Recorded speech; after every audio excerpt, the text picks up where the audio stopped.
Welcome to Alaska Weather, a production of Alaska Public Media and the National Weather Service, Alaska Region. Produced and broadcast daily from the studios of KAKM, Alaska Weather provides complete forecasts, public, marine, and aviation for all of Alaska. Alaska Weather is made possible by the following sponsors.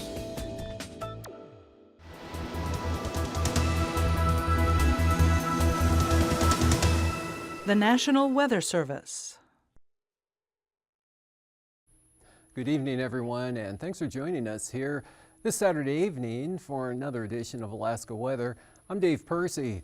On the satellite imagery today, frontal system moving out of the southeast coast during the day today. That brought some pretty significant rainfall amounts, heaviest down around a net, where 1 3/4 inches fell in the last 24 hours. Still some rain going on at 4 o'clock, both at Ketchikan and Annette, but everywhere else here scattered out to just some scattered showers with clearing, and you can see that back over toward Yakutat. Just make out these showers here, moderate to heavy snow showers moving into the Cordova area this afternoon. And then we've got upper level low pressure over the southwest interior, well defined here by the spiral in the clouds, band of moisture sliding up and into the Alaska range. That's where the heaviest snow fell today, right up along the western slopes of the Alaska range there with Sparavon, Merrill Pass carrying moderate to heavy snow at times throughout the day today, and then a lot of snow showers back across Bristol Bay. A couple inches falling at King Salmon. Then it breaks out, a narrow break here over Kodiak Island, and the next mass of moisture streaming northeastward here with some clouds reaching Kodiak at midday today. But a fairly good breakout here, appearing a little clearer than it actually is, but lots of clouds out here over the Bering Sea with cold air coming southward. Will continue tonight. That low pressure area aloft will lift northward and be actually over the interior here at the surface, so showing high pressure. That just signifies the cold air mass associated with the upper level low. When you have high surface pressure and then you look aloft and it's lower or a low circulation, that usually means a pretty cold air mass. And again tonight, the areas that see any clearing at all easily fall into that 10 to 20 below zero range. Some areas out here over the southwest already below zero. And snow, though, and a band of flurries, fog, and maybe a little bit heavier up here across the north slope. So not much of a change today. Winds will be light up there, continued cloudy skies and occasional light snow. Mostly clear here over the interior. There will be some lingering snow showers, especially this evening as that thing lifts up into the Susitna Valley, carrying some snow this afternoon. Cook Inlet will see a threat of snow during the afternoon hours today. With then we'll begin to see a southerly flow increase, actually in advance of this system here as it tracks up toward the Alaska Peninsula. That'll be a push of warmer air, so snow changing or becoming mixed with rain at times later tonight along the Alaska Peninsula. Still pretty gusty on those winds, but becoming southeast there. I'll say east of Sandpoint, on up toward Kodiak, increasing chances of light rain or rain and snow. Most of the moisture will stay back to the southwest. High pressure here should mostly clear it out over the southeast coast tonight. May not become quite as clear as what I've shown here, but definitely should be on the dry side with the showers ending even over the southern areas. Breakout here over the Aleutians, gusty north winds, some snow showers possible there for the Unalaska Dutch Harbor area, as well as Nikolsky. Seeing a little bit of that action this afternoon, but very light. Could be a little bit more significant, but nothing too heavy. Light winds and a break here, and then the next front, weak front, spreading some moisture in towards Shimia. Outlook for tomorrow looks like this at low center now, right over the Alaska Peninsula. So west of that center in the colder air, precipitation falling as snow, but this mild southeast to northwest wind flow push a warm front across Kodiak Island, so lots of rain, IFR there. That front holding out to the west there and really not much of a factor except for the far western Aleutian zones. Weak low pressure up here over the eastern Arctic coast, so winds will be light, but areas of low clouds, fog, and also light snow will continue up there. Actually, all of the Arctic coast right down across the North Slope and to the North Slopes of the Brooks Range. We'll see the lowest flying conditions and snow activity, mostly fair to the south, just some flurries lingering over the Minchumina area, back down into McGrath, Nikolai, and those areas, and then some moisture here finding its way possibly into the Copper River Basin with this warm front. Temperatures rising, so it could start out as snow, will become mixed with rain, or a mixed precipitation pattern here over the southern Kenai Peninsula across Cook Inlet, mostly near or south of Kenai. And then that'll just be flat out rain there over Kodiak Island. And this system coming northward will begin to spread moisture in across the southern southeast coast, with the clouds reaching the central areas tomorrow afternoon.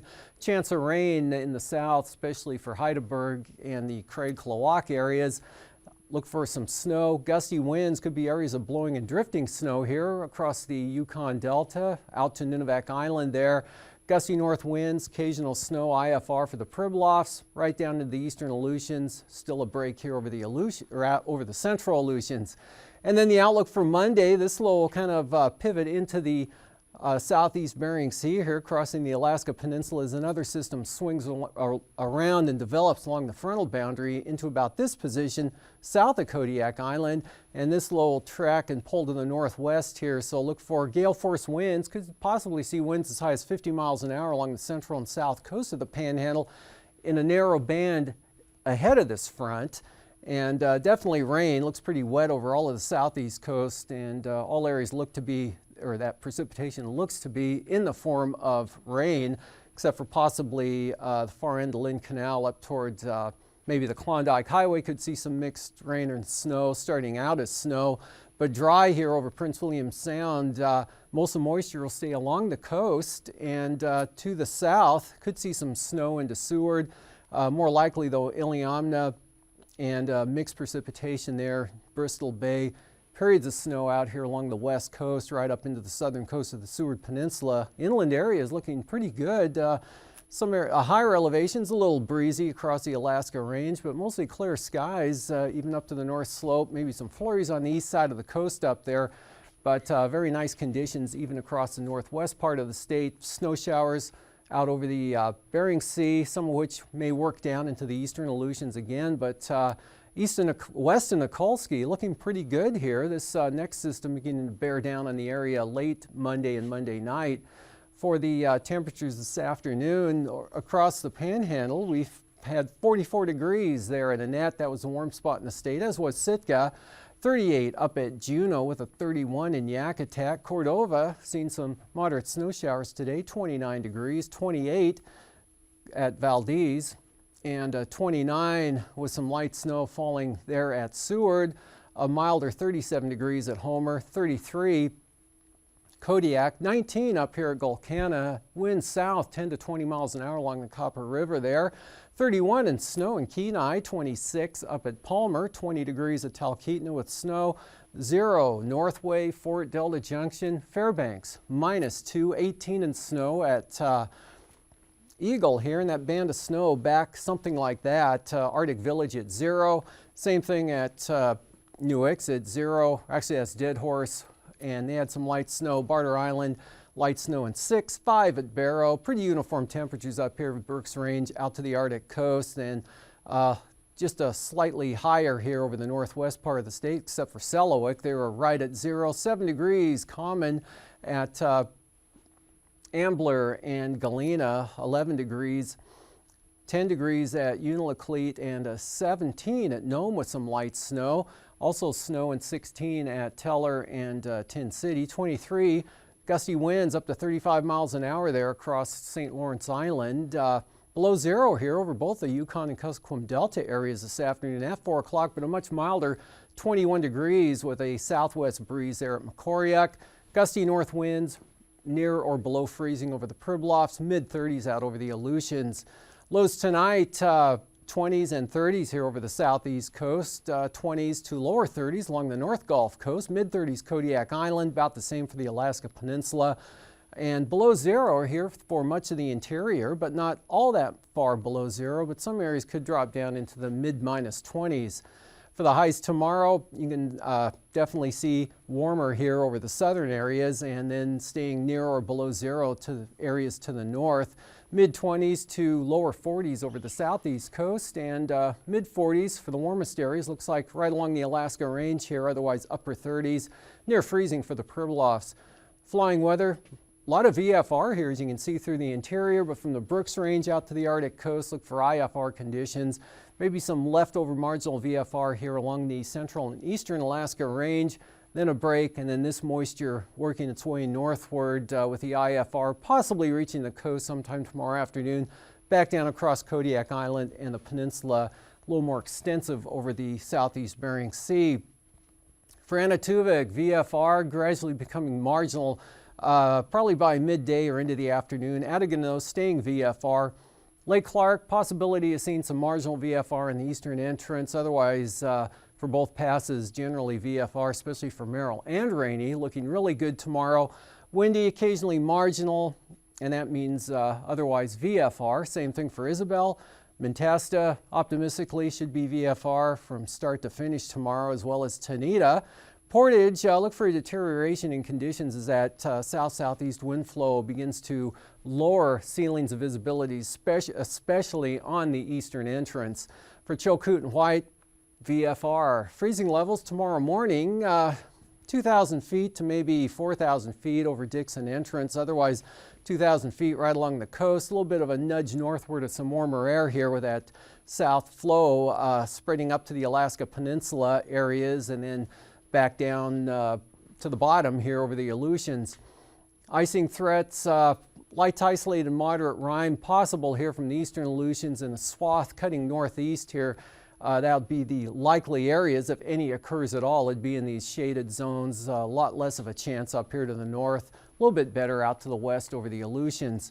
Upper level wind flow chart showing the upper level low currently over the southwest interior lifts northeastward to this position tomorrow, and this low coming into near the Pribilof, so that's going to allow a milder south flow to work its way in, and that should result in a lot of cloudiness and again the lower flying conditions in this area. Otherwise, the main jet well to the south. 9,000 foot winds getting a little brisk here, 35 to 40 knots up off the Gulf, and then light and variable through this area, maybe up to 25 knots with this low up here over the Mackenzie River Delta areas, and then north 20 to 25 over the eastern Aleutians. Much lighter through the central areas, maybe up to 25 knots.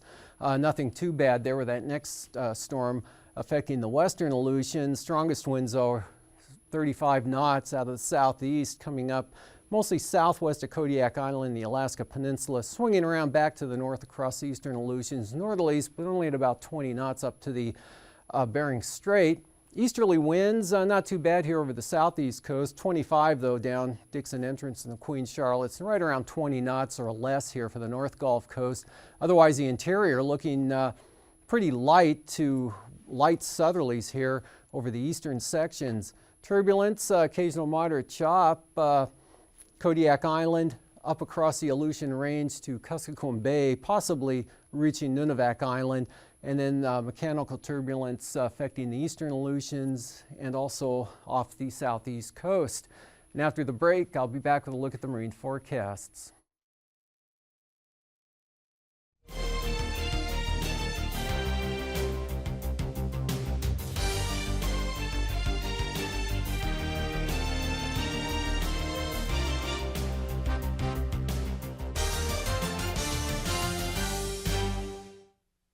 Hello everyone and welcome to another edition of Alaska Weather Facts.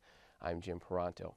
Ever walk along a beach and stumble across an old fishing net or other kind of debris and wonder just how much of that was still out at sea and where it came from? Well, this is a major problem today in our oceans and along our coastline, and someone's doing something about it. A partnership of industry, government, and academia has come up with a project called GhostNet. And today in the studio I have Tim Venstra of Airborne Technologies. He's going to discuss that project with us today. Welcome, Tim. Thank you, Jim. So why was GhostNet project formed? Originally, Senator Stevens had been looking at ways we can use remote sensing technologies, satellite and airborne, to help Alaskan fisheries. And we had proposed the idea of finding debris that may be doing intercept fishery out in the ocean, particularly nets. And if we could use remote sensing technologies to find that debris in the ocean, we could actually do at-sea cleanup. And generally, how does the project work? You know, because you're looking for debris, if somebody knows where debris is, like if you have something from a remote sensing satellite, where do you go from there? Okay, the original concept was, can we use remote sensing technologies to find it? We've proven that with some of the surveys in the history that we've had in the last few years. We're not right now at that point of, can we actually start doing some cleanup efforts? And it's more of a funding issue at this point. We can turn the system on using the remote satellite technology to find areas of convergence, but we're looking for funding at this point to actually go out and start removing it at sea. Well, talk about some of the technology that's out there right now, because you're benefiting from it, obviously. Things like satellites and buoys and computer models. Talk about those new technologies and how you're using those to assist you in finding debris. Okay. The satellite technology, we use a number of different satellites. There's ones that actually give a radar reflection, that'd be SAR imagery. There's ones that give sea surface height, ocean color, ocean temperature. All of those are indicators of what's happening in the ocean, particularly the currents and the winds that are driving things together. And so by looking at that satellite, the imagery, we get an idea of what's happening and where convergence is going to happen and where nets and debris are going to come in a congregated form that we can go out and clean them up. And you have buoys, drift buoys, right, that you're either developing or they have been developed? Yes, we've developed a low-cost buoy that we are trying to distribute to fishermen in particular that are interested in helping us out, where they can take a buoy, and if they happen across a net, a large drift net in the ocean, they can attach the buoy to the net.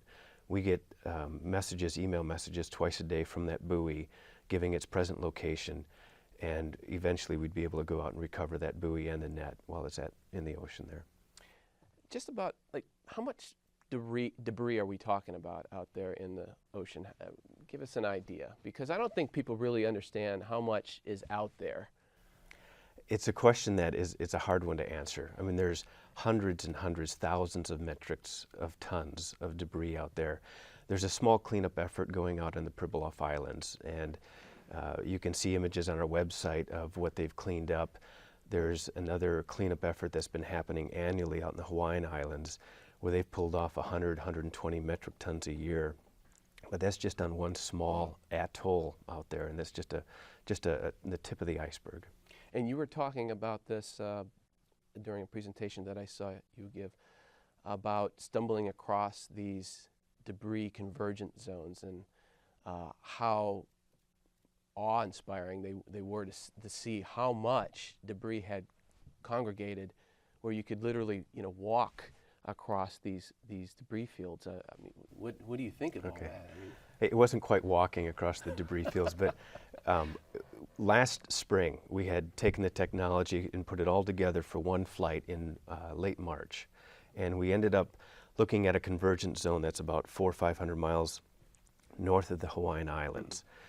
The satellite data we'd been tracking for months, and we had found that, there's definitely convergence that's happening out here. It was also indicated by turtles that they're tracking. Satellite tags were hanging out in that area. An area of productivity usually is an area of convergence. So we had flown a NOAA aircraft out into that area, and as we were approaching the area, we had our remote sensing gear on the aircraft looking down below us, as well as observers looking out the side windows. And there was on occasion you'd see something out in the ocean, and it was all debris. There was only a few logs and items that weren't man-made that we noticed out there. But as we started to approach the area of convergence that we were expecting, the debris field just opened up before us. I mean, there was stuff left and right, and we couldn't record it fast enough.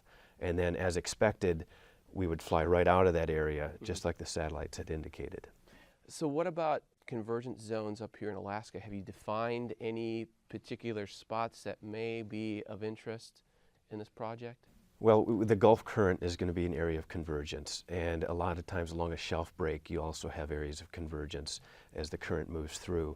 We've isolated and tracked some in the Gulf of Alaska. We've also got a few in the Bering Sea that we're interested in going out. We haven't surveyed out there yet, but we do know that convergence is happening there. We can see it on the satellites, and we suspect that there's debris in that convergence field.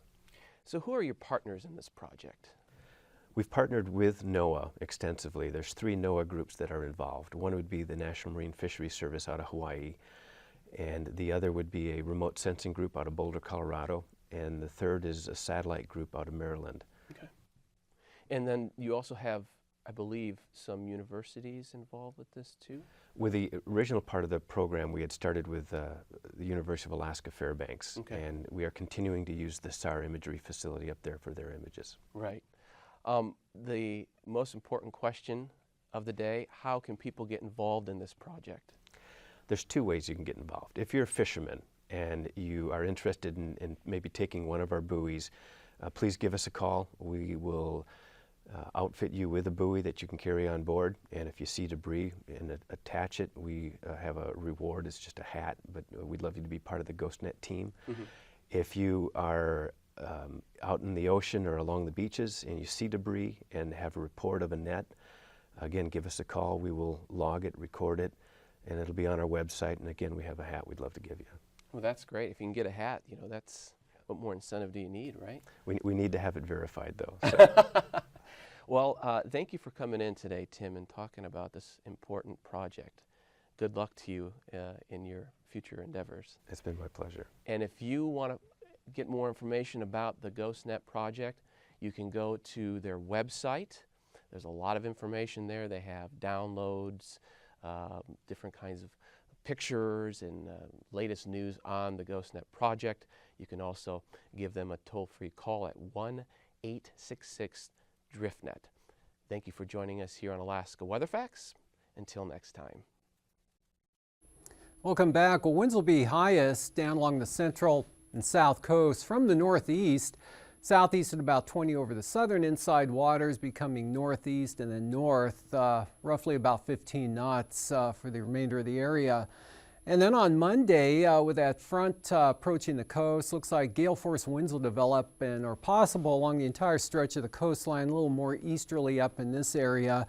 With those lows pulling northward across the northeast Pacific, I always got to watch them. They could be a little bit stronger. It wouldn't take much to make them stronger than what we think they'll be, but right now I think gale force winds will cover it pretty good. Lighter winds, 20 knots here over the inside waters, a little gusty there.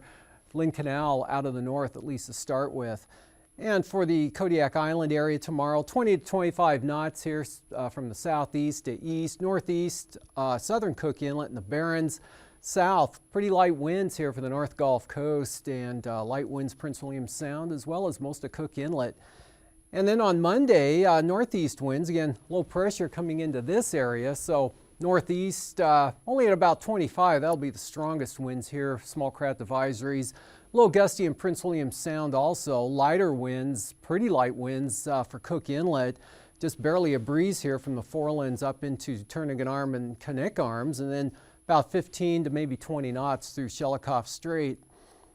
The Bristol Bay zone tomorrow, easterlies 30 knots, should stay under gale force. Small craft advisories here for the Alaska Peninsula, and northerlies coming up to 25 on the north side of the peninsula. Now for Monday, kind of a northwest wind here at 25 knots. That'll be mostly here over this western area, then becoming a little more variable, and then southeast at 20 or 25 knots, southwest of Kodiak, Bristol Bay east coming down to 20. Out in the Aleutians, northerlies 20 to 25 knots from Adak over to the eastern Aleutians. You'll probably see small craft advisories with northerly winds there and higher gusts. Lighter winds here for the central and eastern areas.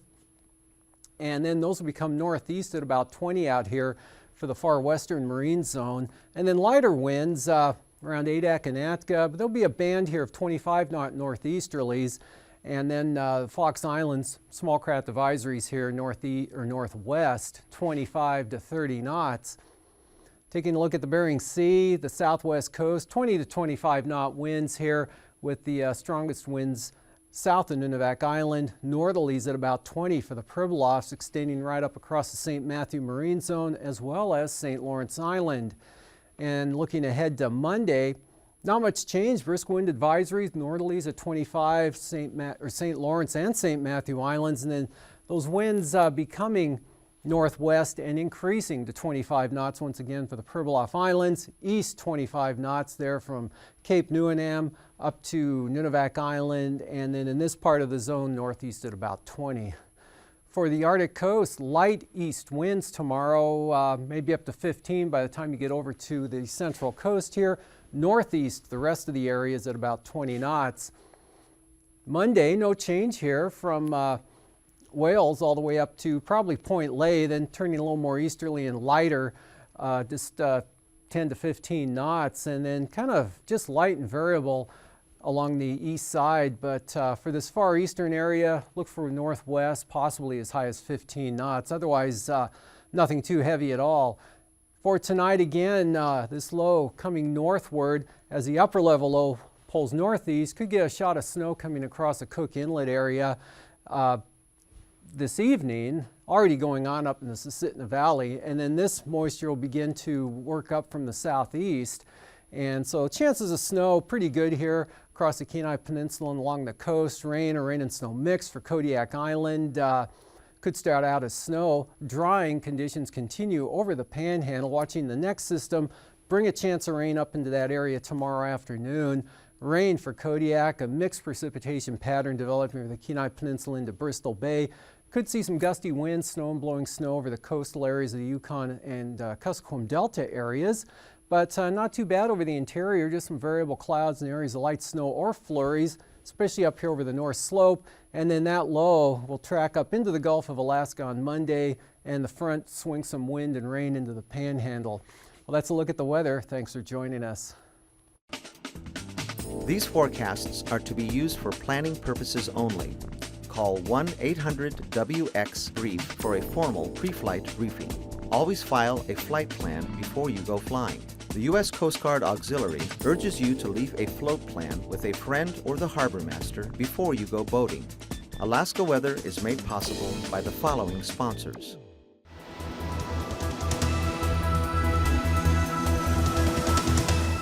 The National Weather Service.